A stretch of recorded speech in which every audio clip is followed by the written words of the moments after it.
রক্ত ঋণ শোধ করুন, অমর শহীদ অমর রয়ে, ইনকলাব জিন্দাবাদ, শহীদের রক্ত। এখন শহীদ বেদিতে পুষ্পার্ঘ অর্পণ করবেন ত্রিপুরা রাজ্য নির্মাণ শ্রমিক ইউনিয়নের সদর বিভাগীয় কমিটির সম্পাদক comrade Ranjit Chakraborty.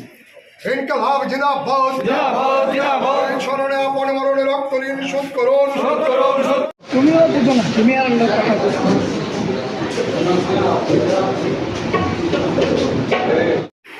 Board of director ছিলাম, আমি ছিলাম, বিরোধিতা ছিল আমাদের সিআইটির নেত্রী কমরেড জয়া বর্মন ছিলেন।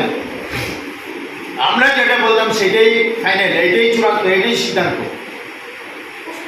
আমাদের কাছে যে সমস্ত বিষয়গুলি আসতো, স্টাইপেন্ডের বিষয়, চিকিৎসার বিষয়, শ্মশানের বিষয়, মেয়ে বিয়ের বিষয়, যে সুযোগ সুবিধাগুলি আছে যার জন্য শ্রমিকরা প্রেয়ার করতেন, আমরা নির্মাণ শ্রমিক হিসেবে ভাবিনি।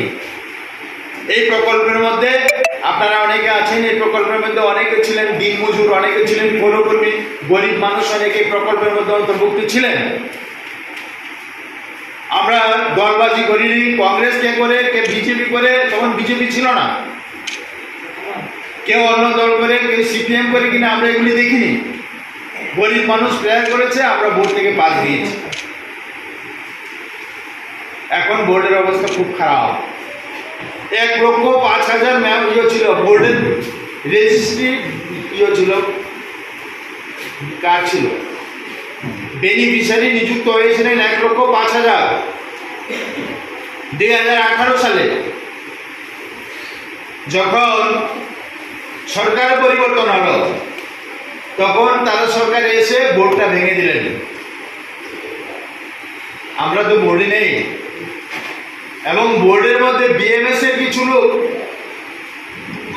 কিছু সরকারি কর্মচারী তাদেরকে দিয়ে বোর্ড করলেন, এবং নানানভাবে, নানান কায়দায়, নানান অজুহাতে এই কার্ডগুলিকে বাতিল করলেন। বর্তমানে কত কার্ড আছে জানি না। 18 সালে কার্ড কমে 1,75,000 থেকে কমে 30,000-এর নিচে চলে গিয়েছিল। আমরা মাস 6 আগেও আমরা একটা ডেপুটেশনে গিয়েছিলাম, আমরা বোর্ড সেক্রেটারিকে জিজ্ঞেস করলাম কত কার্ড আছে, বলছে 42,000 কার্ড হয়েছে। কার্ড করতে এখন 8 থেকে 10,000 টাকা ঘুষ দিতে হয়। আমার কাছে খবর আছে লেবার ইন্সপেক্টর এবং সিএইচসি সেন্টার যুক্ত